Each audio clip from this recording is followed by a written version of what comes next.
তাকে পিছন থেকে শুট করা হয়েছে।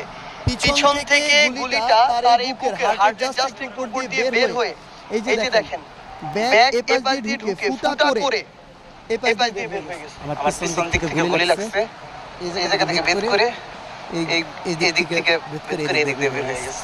এরপর আমি জায়গায় পড়ে গেছি। এরপর আমার কোনো খোঁজ ছিল।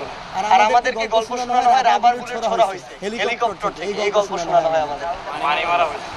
এখন আপনারা সিদ্ধান্ত নেবেন, এই দেশের মানুষ সিদ্ধান্ত নিবে যারা এগুলোর হুকুমদাতা তাদের বিচার হওয়া উচিত কিনা, তারা যে নির্মমতা করছে এটার বিচার কতটা নির্মম হওয়া উচিত। আমার নাম মোহাম্মদ কাউসার। প্রথমে আমি যাত্রাবাড়ি মাদ্রাসার সামনে আসছি।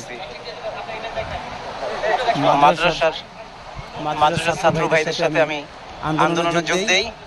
আমাদের কয়েকবার ধাওয়া পাল্টা ধাওয়া করার পরে আমরা গলি ভিতর চলে যাই। এরপর আমাদের চোখের সামনে 3-4টা ভাইকে তারা